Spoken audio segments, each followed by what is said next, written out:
Happy New Year, everyone! It is 2025 for all the dinks and for everyone for that matter. So Happy New Year and welcome to Dentist in the Know. This is Humpday Happy Hour.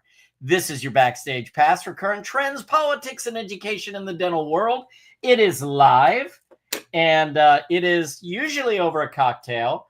My son made me one of these cool Dentist in the Know mugs, but unfortunately it just has tea in it because it's dry January and I am partaking. Well, at least until the Aspire event at the end of the month. So it's half dry January, if you will. Anyway, we are so excited to be back with you. We've missed you. We've got a really great show tonight. We thought we would start by just talking about some of our goals in dentistry for this year. I know, technology is on everyone's mind. We'll touch on that. JB's got some news for you. We got all kinds of great stuff. It's just so great to be back with you, back live again, and talking dentistry and geeking out over a cocktail. Anyway, I do this with two of my best friends in the industry, Dr. Chad Duplantis and Dr. Jennifer Bell. Dentist, we are all business owners. We are all educators, and our job is to bring all of you in the know. So welcome, my friends. It's good to see you. We've gotten to chat a little bit, but Happy New Year. Happy New Year, everybody. Gosh, has it already felt like a whole year in just 8 days? Or is it just me? It really has. 8 days. 8 days a week. Only 8 days. You know what I can't believe? This is going to blow your mind. 4.5 years. Since COVID? Since we started doing this. Which was because of COVID? Which was because of COVID. Yeah, but everything doesn't have to be about COVID, JB. Oh, okay. Yeah. So stop making it all about COVID. Noted. I had eliminated that from my entire vocabulary. That word doesn't even exist to me. Yeah, but in dental terms, COVID is the biggest anatomical landmark of our lifetime. Yeah. What now? I would say that COVID is the biggest anatomical landmark of our lifetime. Is it anatomical? It is now. Am I delayed? Am I missing something? No, just stupid.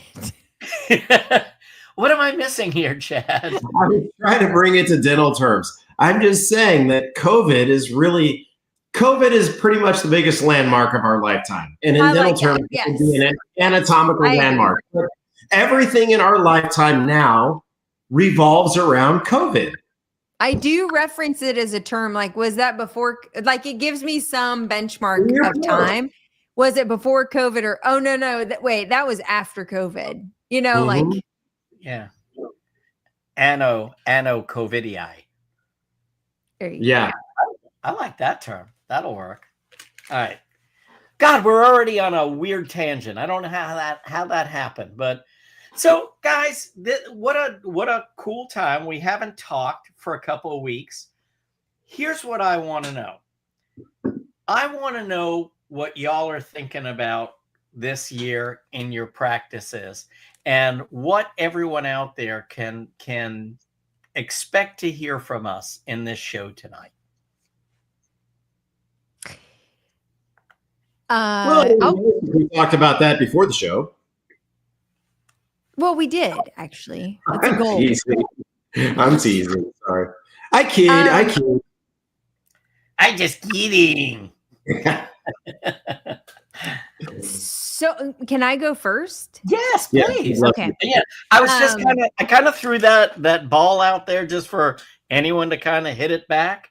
We lost Chad totally. Did he just quit? I think he quit. 4.5 years in and he is done. This is an anatomical landmark. It's that new stupid camera that's following him around in his room. I felt there was a delay, so I had to just reload. Sorry. Yeah. I'm back.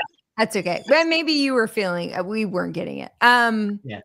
So I haven't really talked about this with you guys, but we made a decision about 3 months ago, and we dropped an insurance company, and I'm not going to mention it. And it's not because I'm scared to say the company, it's because there's actually laws against the three of us as dentists being in the same space talking about leaving an insurance company. And I don't want there to be any co-conspiratory language around this particular show. But we decided to leave an insurance company, this particular insurance company. Let me back up. Full disclosure, I'm a PPO practice. When we opened our practice 15 years ago, we were probably a network with about 8 different PPO providers. North Carolina happens to be a pretty varied state. So unlike a lot of other states, we do have a lot of different network providers here. So we went in network with 8, where maybe on the West Coast, you might only go with 1 or 2. We have a lot more variety. And we've subsequently been dropping the low-lying fruit, the ones that had really poor fee schedules, but also were like 1 or 2% of the practice. So we would just let them go. Well, this year we made a decision to drop one of the biggest in our practice, incredibly poor payer for a lot of variety of reasons, 30% of our practice. Wow. We made the decision to leave the network.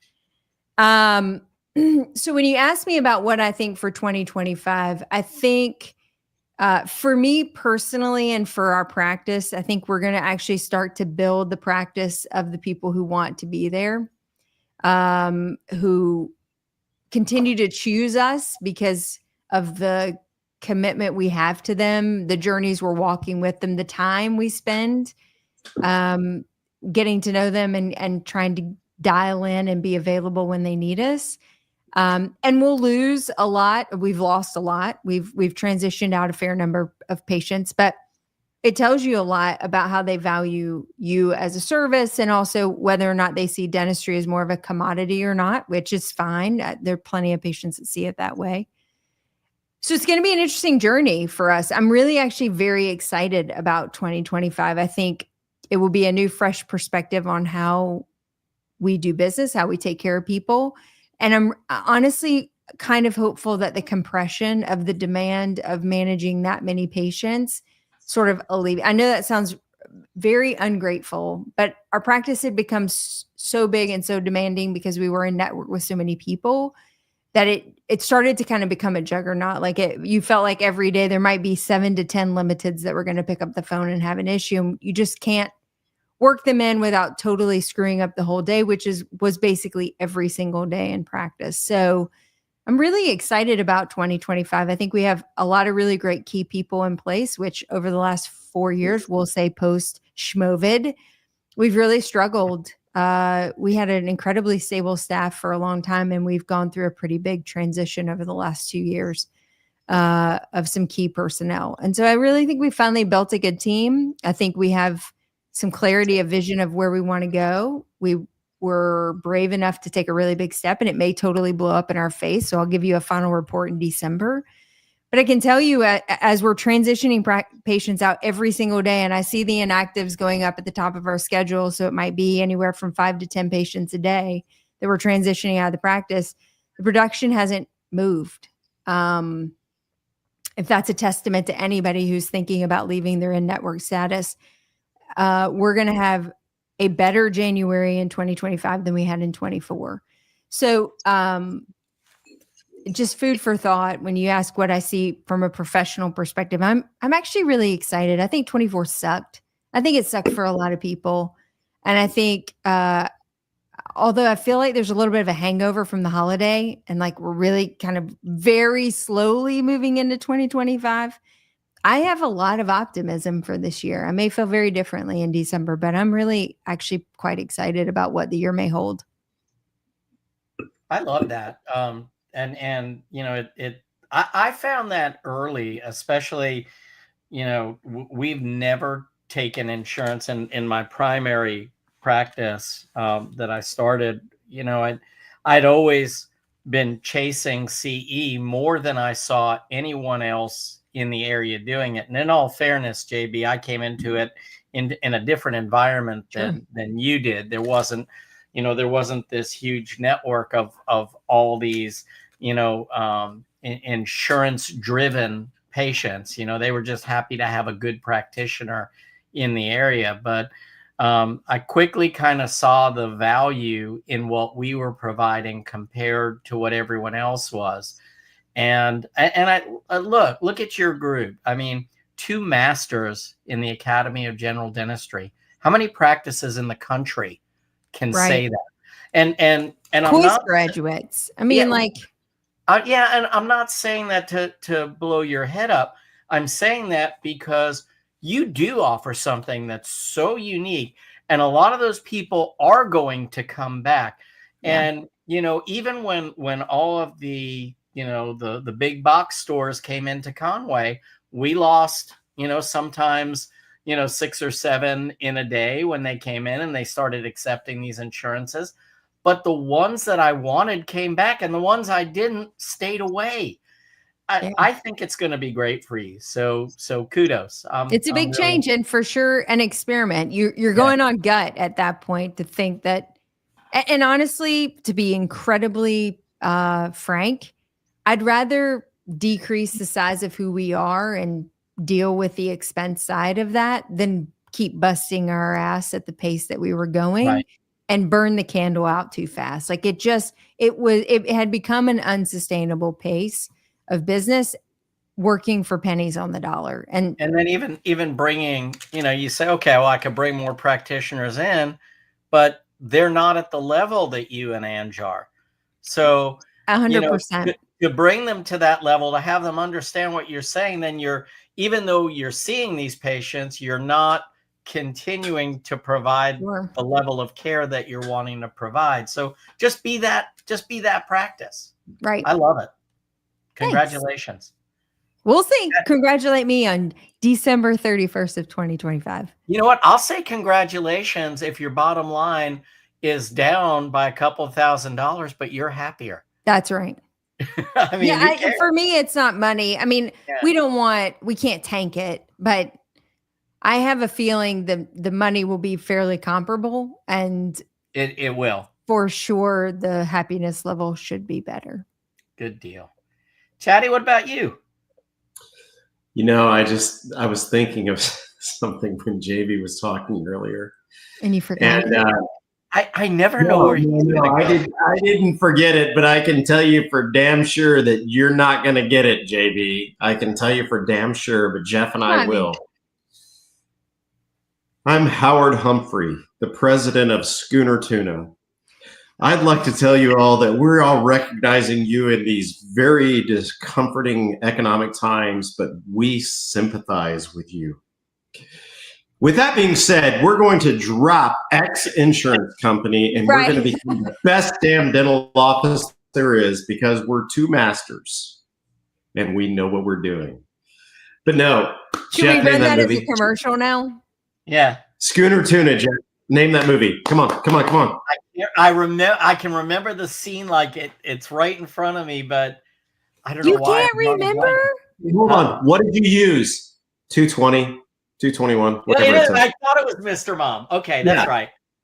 So the thing is that I totally can relate to JB, and I'm sorry I went off on a tangent, but like when you went there, it was like you ought to send this message to your patients because there is so much power in what you said that you've got to drop it. And while you're doing the news tonight, I'm going to pull up and we're going to discuss a Facebook post that I saw today that I think is very valuable for a lot of dentists that are contemplating this exact thing.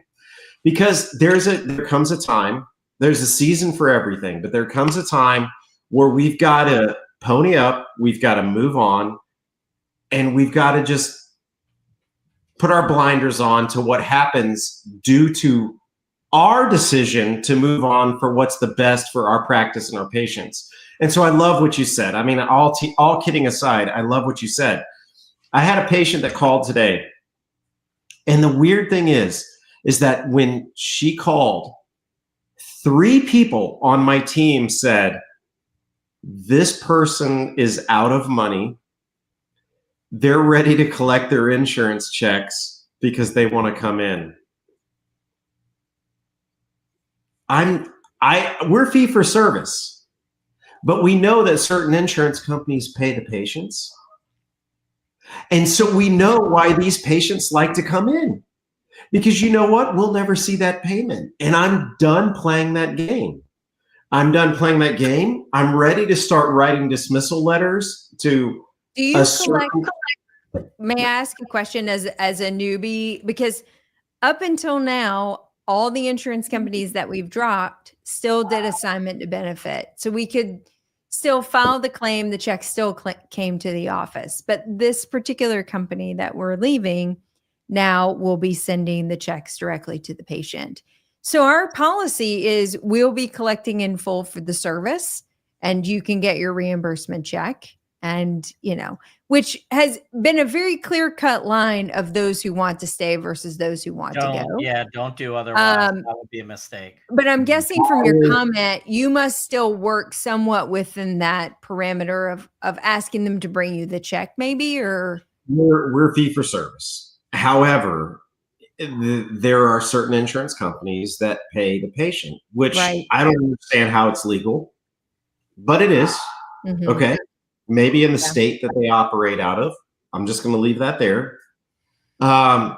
However, it's very disruptive to a dental practice because you have various classifications of patients. You have honest, you have ignorant, and you have dishonest. Right. Okay. A lot of the people are very honest and they'll bring that check right in. A lot of people are ignorant and don't understand why the hell they got the check. Right. And there's a certain classification as a minor subset of people that it's like, oh, the insurance company paid me to go to the dentist. Well, I'll be damned. I'm going back tomorrow. It happens. So our new policy is, and it should have been our policy all along, but we've been very forgiving and very accepting. And that's just the way we built our practice. But I'm done. I'm done. So those people with those policies, they will be required to pay up front. And, the thing is that you're going to know the ones that kind of dig their heels in are like, you know what? You know me. I've done this forever. Okay. It's going to be obviously a case by case, but our policy is going to be you pay up front. We've gotten burned a few times these past couple years. It's been very disheartening. And I don't get the mentality, but it is what it is. Well, you're actually losing money on that too. Just the burden that it puts on your team to try to keep up with all that kind of stuff it's unfair. It's unfair. You either do or you don't. And, everyone, asks, and you can't run a business like that. You cannot run a business like that. And the one thing that holds true is that no matter what, we still have to conduct ourselves business-wise in a smart manner. We can't make ourselves the bank. We can't make ourselves, collection agencies and all these other things. We can barely handle doing the dentistry and keeping all that together. And then you start adding on these other things, these other tasks for people. And it just doesn't make any sense. You almost end up having to pay an extra person just to chase insurance payments and chase patients. There's no way the patients you will lose will outweigh the benefits of just doing it, just collecting what you need to right away. We don't have the protection that other industries do. Mm-mm. Okay.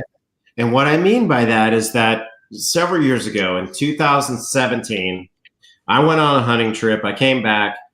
My wife was like, oh, the floors in the dining room are kind of squishy. I'm like, holy crap. The hose spigot outside busted.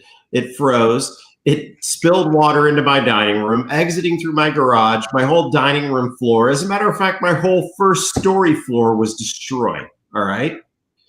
$47,000 in damage to the home. All right.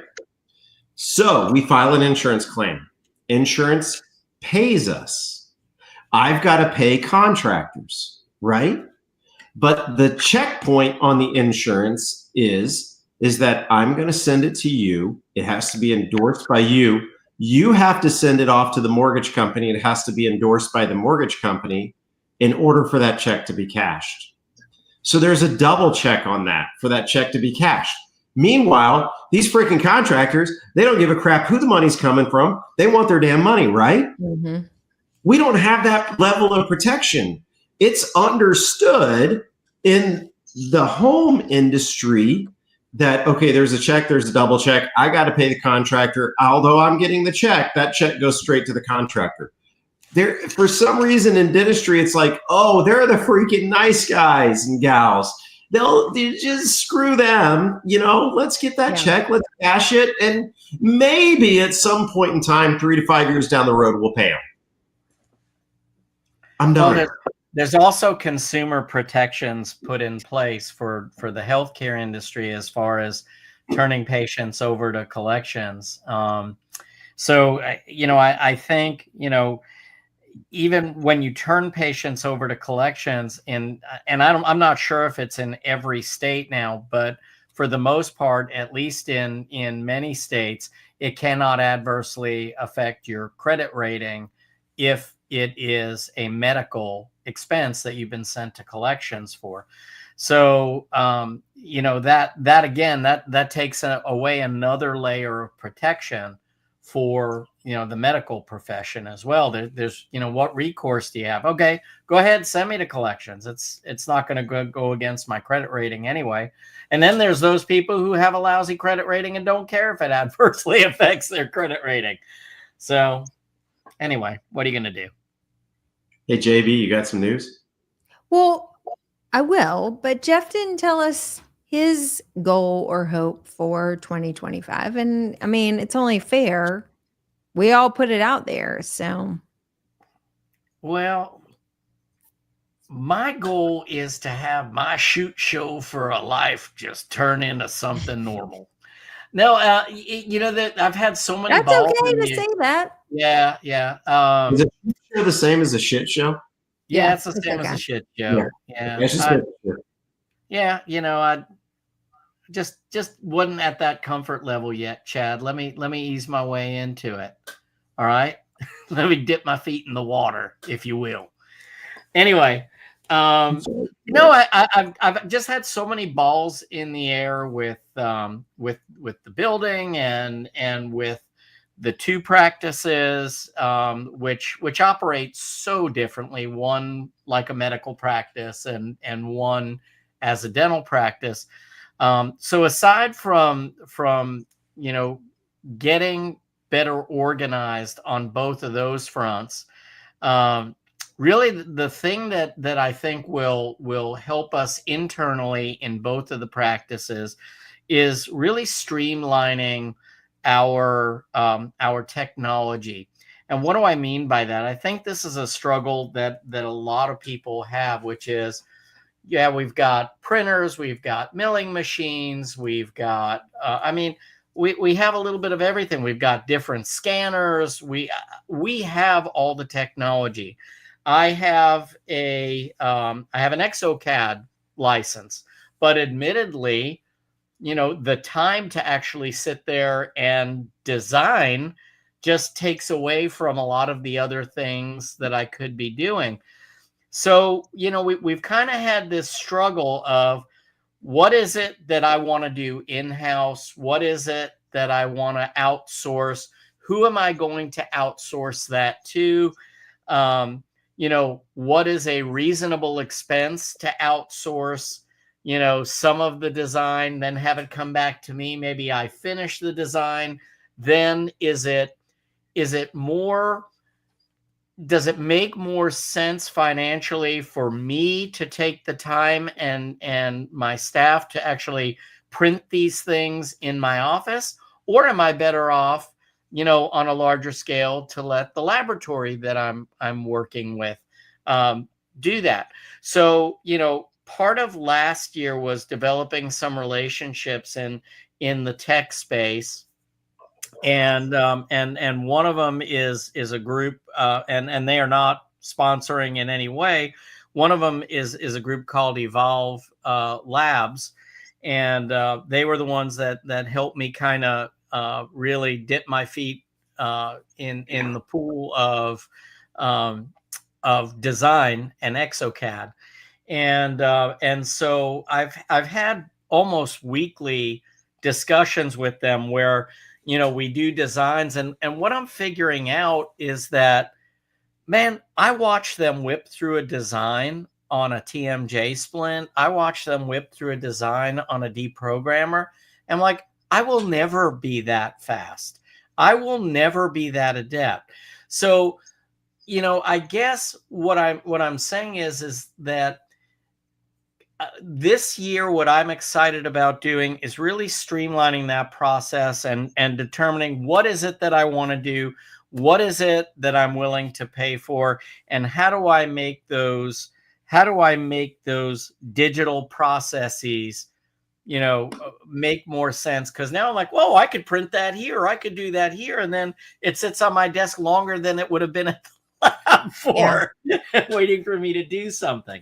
So that's what I'm excited about for 2025. I know I went around my ass to get to my elbow, but that's what I'm excited about is really streamlining some of those digital processes, because everyone's out there lecturing about it and showing you what's available, but who's doing the design, and what are you paying for that? And then are you printing it yourself? Are you letting them do it? Those are all the pieces that we're not all necessarily getting. So that's my goal for this year.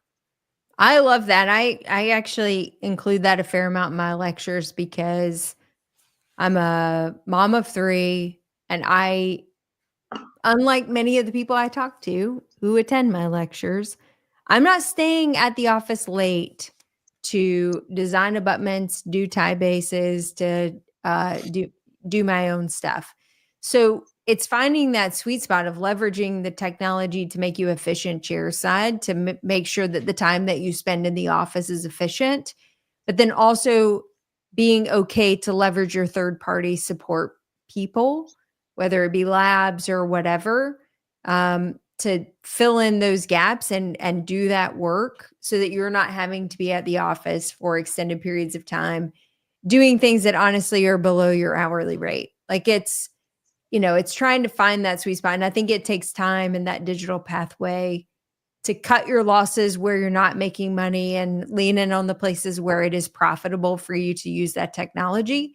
And then regardless of what I've found, just doing digital saves me money and time. Even if I use a third-party person to do all of those steps, it's still faster and more economical than me doing many of the analog techniques. Oh, for sure. Depending on UPS to get it there on time, all of those ancillary pieces. So I applaud you, Jeff. I think we're all still struggling to find that sweet spot between what do you keep in-house? What do you send out? How do you leverage those investments to make sure that when you sit down with a patient, you are optimizing your hourly rate, doing the things that you're good that only you can do, and then delegating those other tasks out to those who can do it faster, cheaper, better, whatever. One of my favorite sayings is, just because you can doesn't mean you should. I know. And I'm guilty of the same.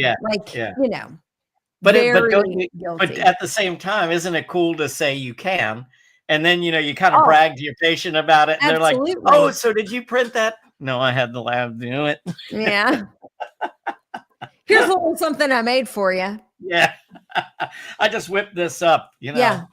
It's all ball bearings these days. Name that movie. Name that movie. Lost. I'm it's lost. All ball bearings these days. I'm lost. Right. Fletch. Oh. He dresses up as the airplane mechanic. Ah, that's a beautiful wing. Now you prepare that Fetzer valve with some 2-in-1 oil and some gauze pads. Wow. If this whole dentistry thing doesn't work out, you two could start a podcast on quote movies from the 70s and 80s. Oh my God. Chad. Just do it. This is our next venture. Yeah. Yeah. This is a waste of time and money. I'm in.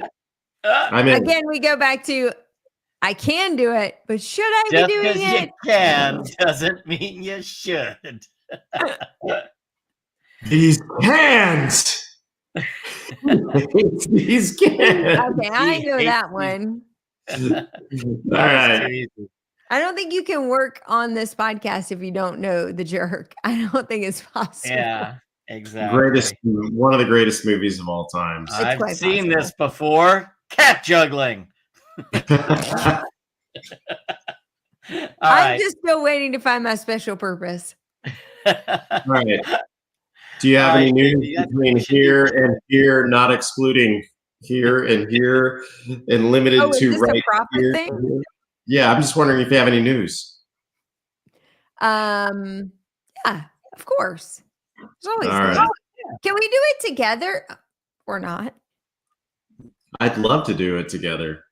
Let's go. News. Okay. All right.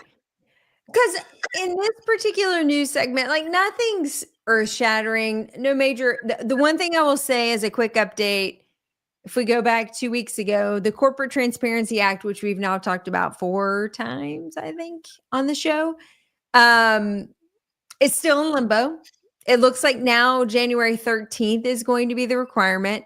Pretty much anyone who owns a business, subsidiary businesses, small side hustles, anything that's registered with the government will ultimately probably have to file this, but it's now been extended again until the 13th. So if you want to voluntarily go ahead and do the paperwork, fine.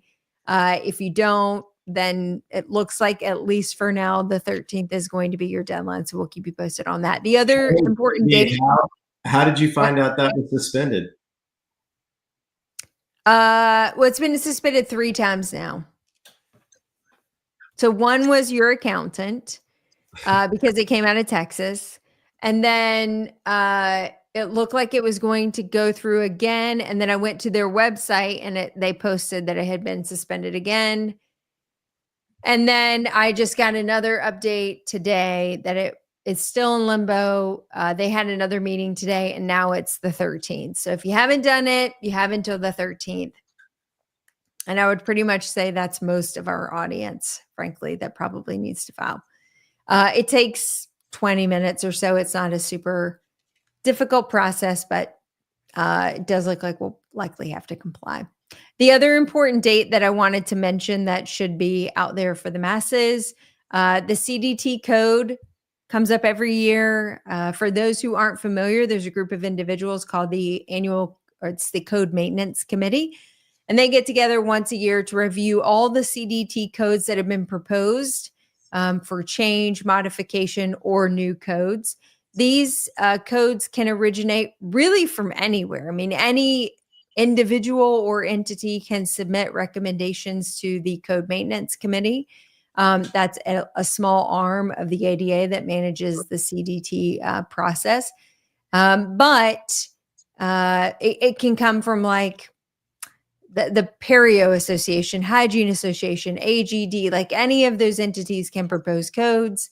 Then they all get together, debate over whether or not there's validity in the recommendation, but it can also be modifiers and changes on existing codes. It's kind of a cool process. Obviously, it's how we get paid.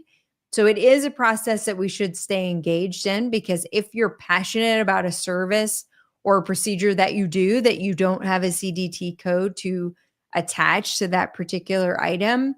For instance, Jeff, you'll be interested. We're talking PBM this year. And looking at some CDT codes for photobiomodulation, which haven't existed before.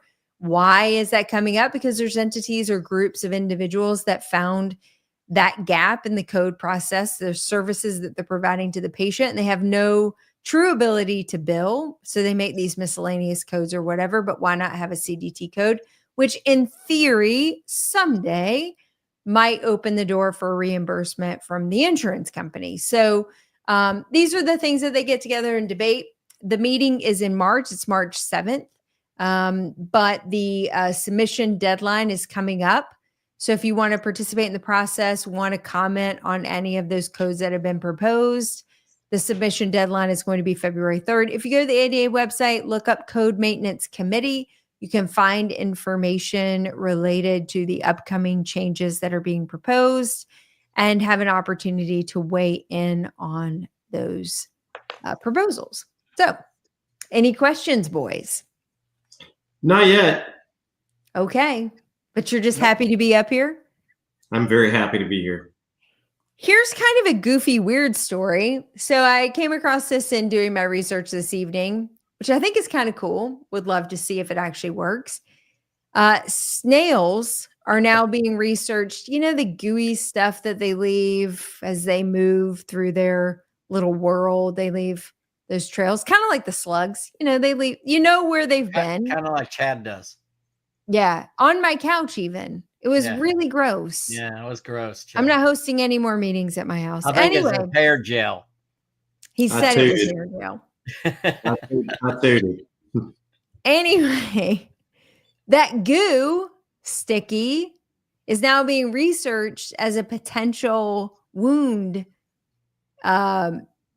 goo that we can put on top of oral lesions and aphthous ulcers, cover them up, allow them to heal, and then life will go on. I think, could this be the PRP of wound healing? You know, we've been centrifuging and taking blood out and doing all the things. Was the mystery always in the snail? Snail goo?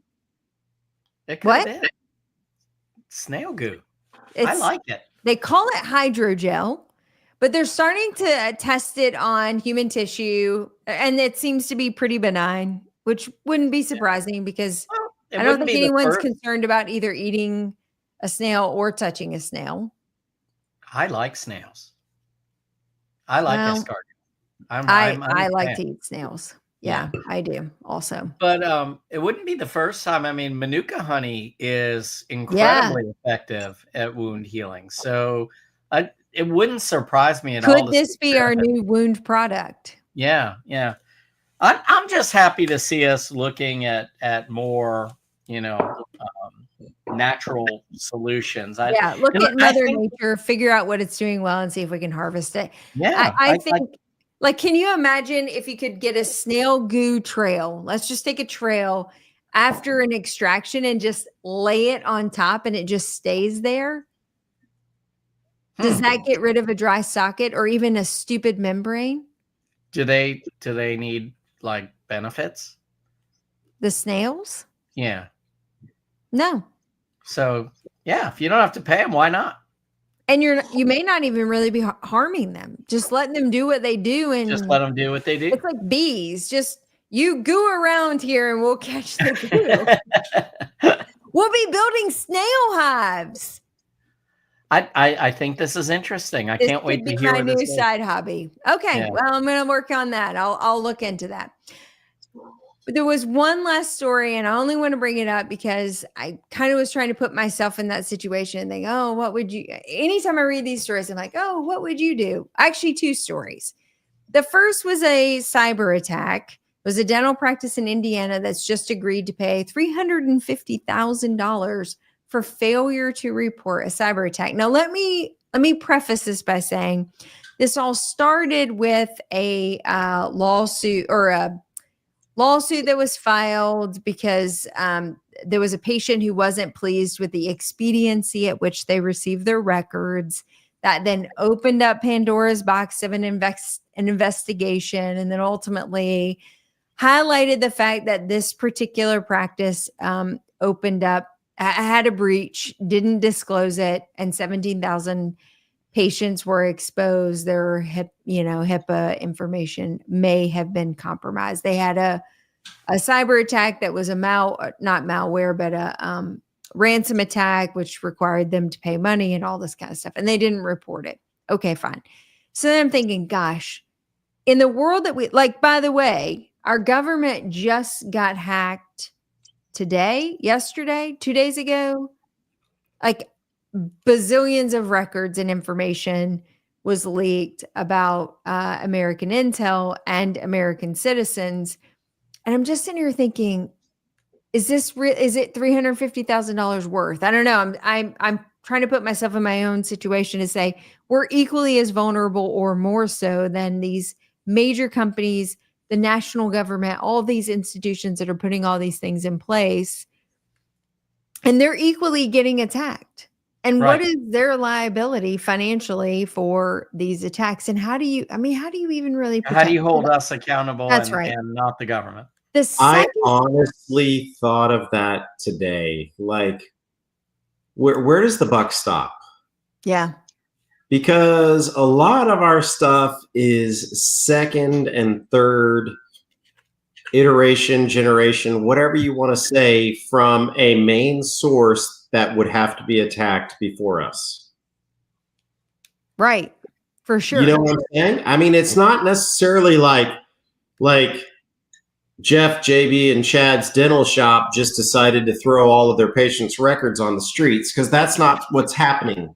There's got to be something before us. So I want to think that we're somewhat protected, but obviously we're not. And the second story, which was maybe weirder, these two doctors in California, maybe, I'm going to pull it up, opened a practice using an illegal name. They tried to open the dental office with the real names and were denied because they weren't dentists. And then they went and filed using someone else's identity, who was a licensed dentist, and opened these practices. They have multiple associates working, all this stuff. And now they're facing an $11 million lawsuit because, or whatever, liability, insurance fraud, because they were operating without an approved license because they were using a fake name. And the associate doctors are now on the hook for like $250,000, $500,000 worth of insurance fraud for filing under the TINs or whatever of the illegal dentists that opened the business. And I thought, oh my gosh, does that now mean associate docs are going to have to start requesting? I mean, I interviewed a myriad of offices, let's just say, before I decided where to settle for my first job. I never asked for credentials. Never. But now, is this the new norm? You know, I think people are making money off of the woes of others, obviously. You know, I mean, they're destroying credibility to make a buck. Yeah, I don't know. I'm really torn on this. Like, I as long as those associates knew nothing about it, I feel horrible for them. Even the doctors who the office was opened under their license and they knew nothing about it. Correct. Yeah. It goes deep. I mean, criminals will stop at nothing to destroy somebody else and benefit themselves. So you guys want to hear something? An $11 million. That's how much money they moved. That's crazy. Yeah. 50 charges, including insurance fraud, theft from elderly patients, and an organized scheme to defraud. And maybe the associate was in on it. I don't know, because he's been named as well. But wow. So I don't know if you going back to your last story, JB. So I just got this. One of the attorneys that I've had the pleasure of lecturing alongside is Olivia Wan, and she did a program with me for ADA education.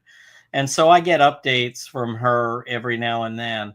And this was actually just sent out about, and you may have mentioned this in an earlier news segment, about the new HIPAA requirements for 2025, saying the Department of Health and Human Services published in the Federal Register the HIPAA security rule to strengthen the cybersecurity of electronic protected health information on January 6, 2025.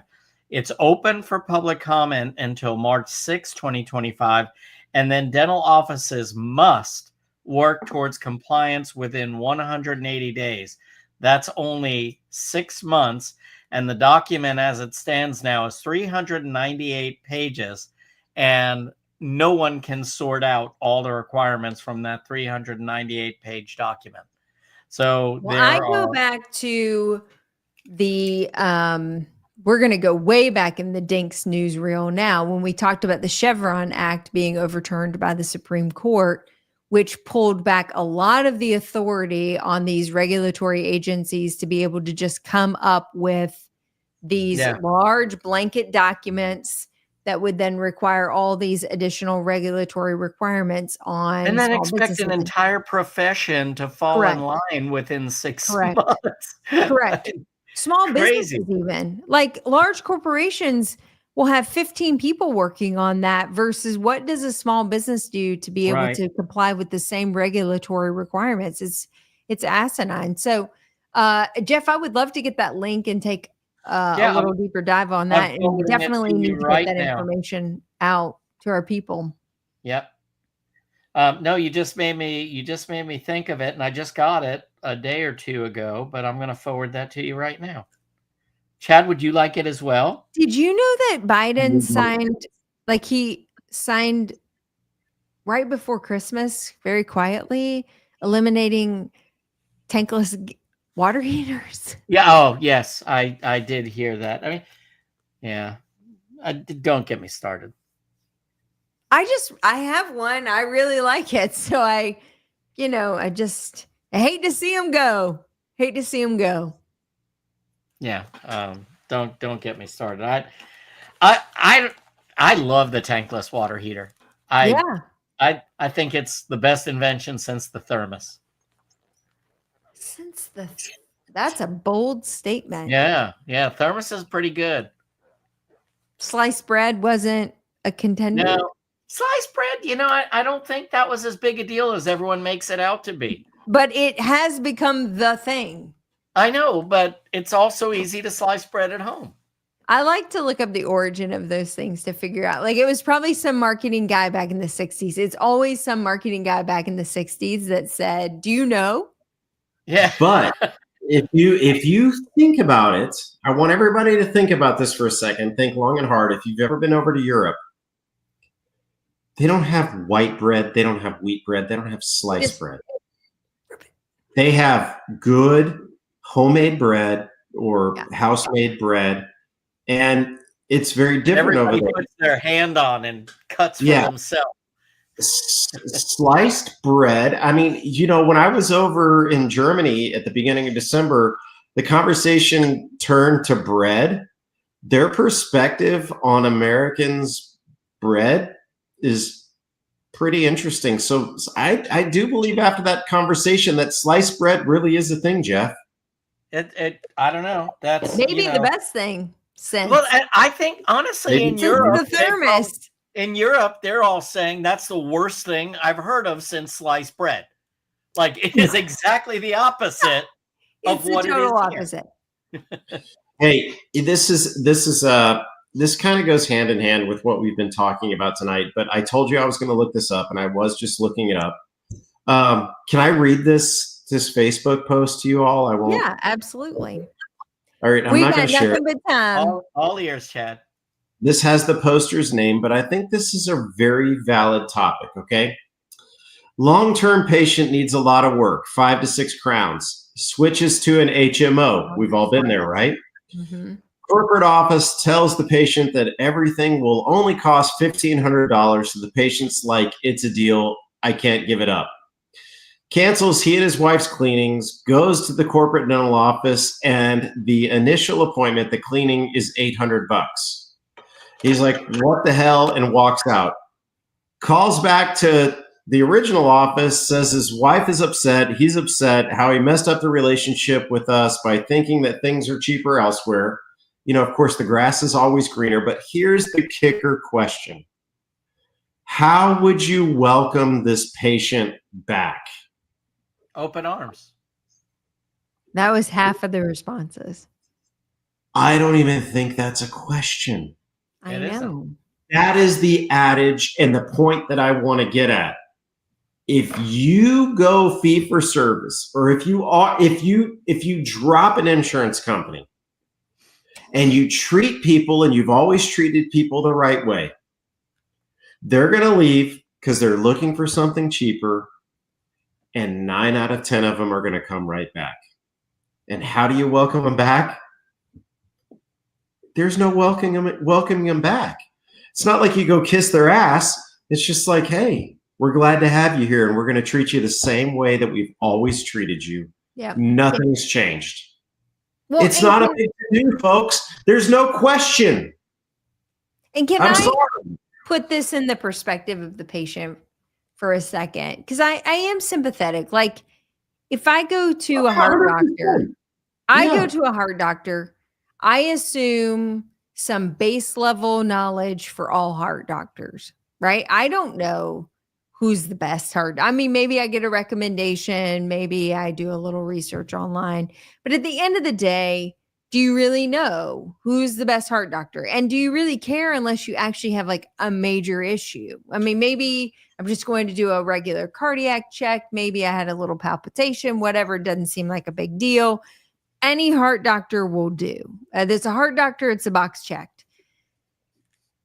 Unless you've had a heart doctor and you've been to that heart doctor and they cared for you and they loved you and they provided you great service or whatever, but for whatever reason, they drop your insurance company. So in fairness to the patient, you're gonna be like, a heart doctor's a heart doctor because it's all I've ever known is this really amazing heart doctor. I got to imagine there's 10 more of these amazing heart doctors out there who also happen to take my insurance. Right. I'm going to go find them.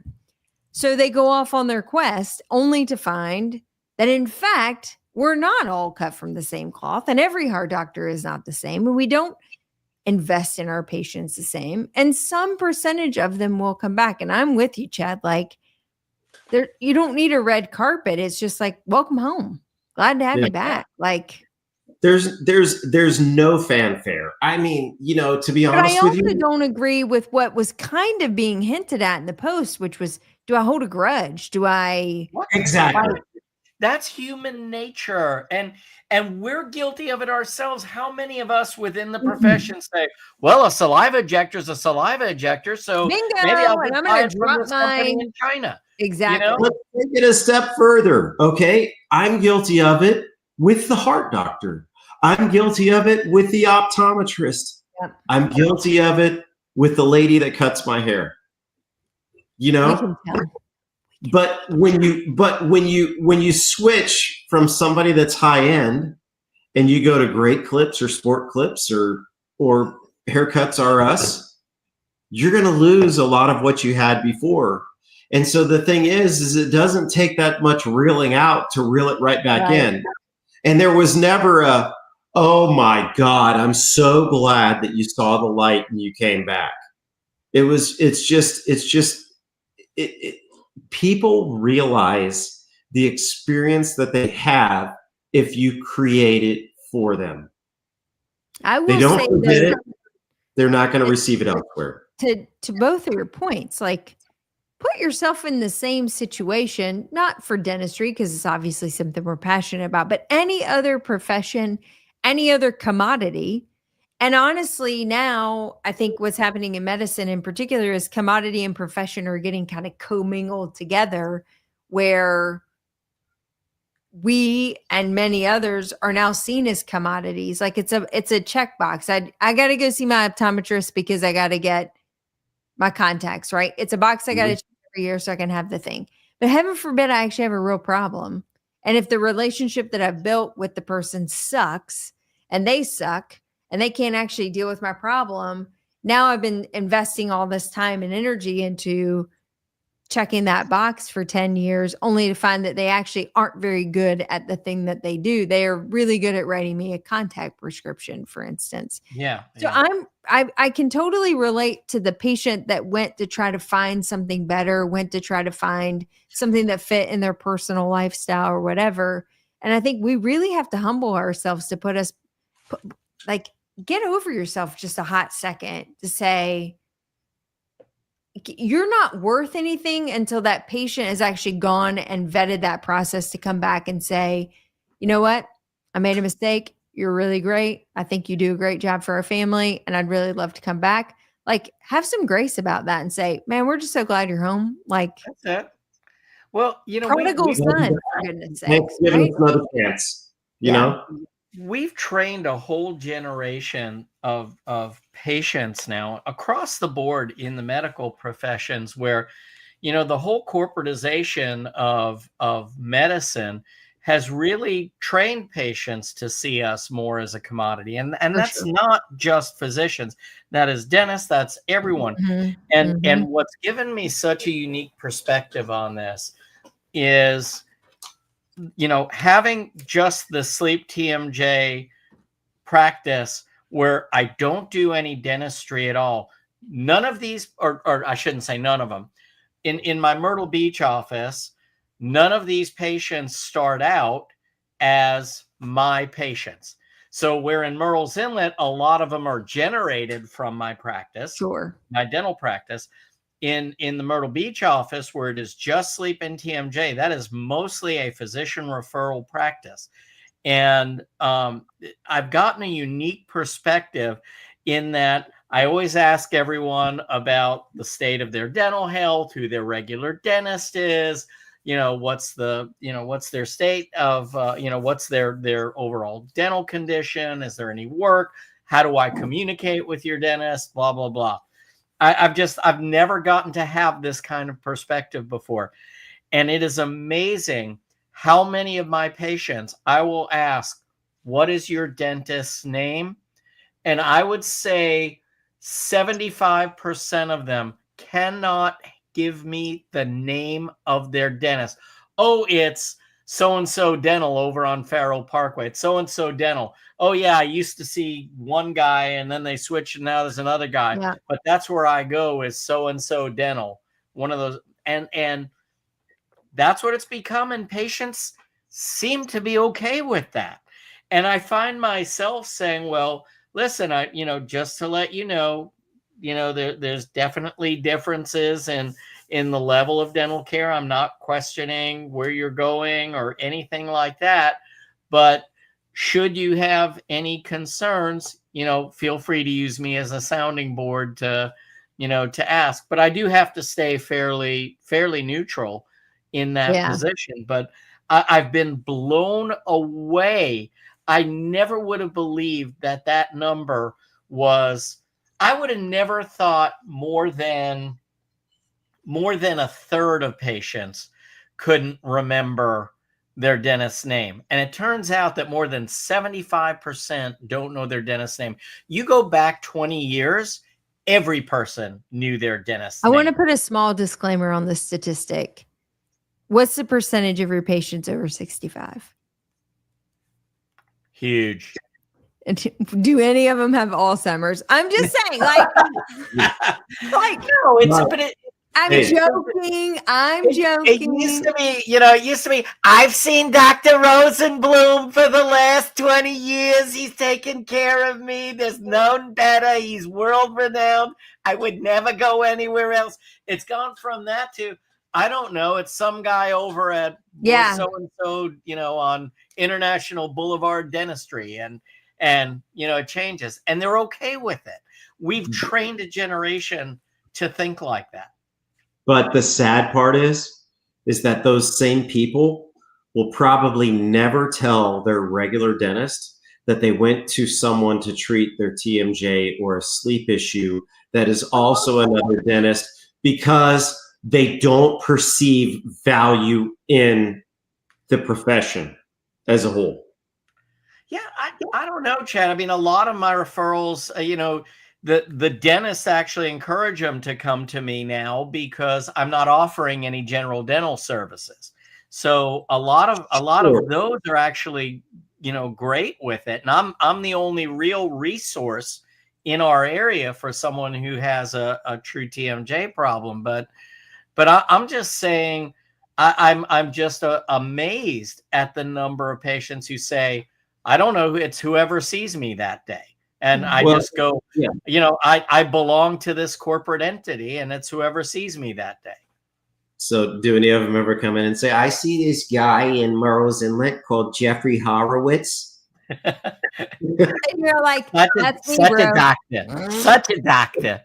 That's me. I'm that guy. Yeah. Such an amazing doctor. Guys, Yes. TikTok. Oh, are we there? Oh my God, it's 9:30. Hey, It's fun just chatting sometimes. it is fun. And you know what? I think people will get something out of this. My gosh, I really do. Don't know who they are or what they're lacking in their life that, that they might. There's a lot to be had. Yeah. A lot to be had. So very sought after doctor. Very, very sought after. Yeah. Very sought after. Yeah. Yeah. For those not watching us but listening on the podcast, you're really missing this great new camera that Chad has that follows him all around. Like really like a are puppy dog. missing out. Yeah. That's right. Actually, your video quality is 1,000 times better than it used to be. Well, what's funny is that it looks the exact same on my computer, and so as it usually does. So it's hard for me to tell. I appreciate that. We're telling you it is better. Yeah. Thank you. Yeah. And I've always used a good camera, but also simultaneously worse. Shut up. There's a lot more clarity now. Shut up. Shut up. Is that a blemish? Yeah. Yeah. All right, guys. All right. Well, great show. Great show. If we do say so ourselves. Yeah. Should we close this out? Go ahead. That's your cue, Chad. Yeah. All right. Well, since we were talking about a lot of these things, I'm going to close with a story tonight. So on the 26th of December, the day after Christmas, my wife told me that my daughter had an optometrist appointment. So we went to the optometrist appointment, and it was at 1:40 the day after Christmas. And so we walked in. The lady at the front desk looked up like she just pulled her cigarette out of her mouth and said, "Can I help you?" And I said, "Yeah." I said, "We're here for my daughter's 1:40 appointment." Can I help you? Yeah. She says, "What's her name?" I said, "Ava." She says, "Don't have you on the schedule." So, of course, at that point in time, I get pissed off. I pick up the phone. I call my wife. I said, "Hey, we're sitting here at the optometrist office. They say they don't have us on the schedule." And she's like, "I've gotten 3 text messages, 2 today." And I'm like, "Okay." So she sends me a copy of the text messages. I look at them and it says 1:40 on December the 26th, Ava has an appointment at the optometrist office. I show it to the lady, show her the phone. I said, "Here's the text messages. 1 came through on the 25th, Christmas Day, reminding us. 2 came through on the 26th, reminding us of the appointment, which was confirmed." I show it to the lady. She looks at me and she says, "As I told you, we do not have her on the schedule. That text message came from us. Don't know why. Have a nice day." I bring this up because that's one thing that I pride in our office, that if something like that comes through, we're going to do everything in our power to own it rather than everything in our power to disown it. We've talked a lot around this today, and from firsthand experience, I can tell you, do not be the person that offers that level of service. Do whatever you can to offer the best level of service and make it right. At least acknowledge the mistake, because we're all going to make them, and make it right. And those people, whether you discontinue their insurance, whether you continue their insurance, no matter what you do, they're always going to remember the experience that you had in your practice and that you always tried to make it right. So please, folks, try and make it right. Do whatever it takes to make it right. And in the end, you will win, and it'll come back and reward you big time. And so you'll be very sought after. You'll be very, very sought after. So do whatever it takes. But no, do whatever it takes to make it right. Treat the patients right. And I promise you, the dividends will pay off in the end. Have a good night, folks. Good night, everyone. Good night, John Boy. Good night, Grandpa.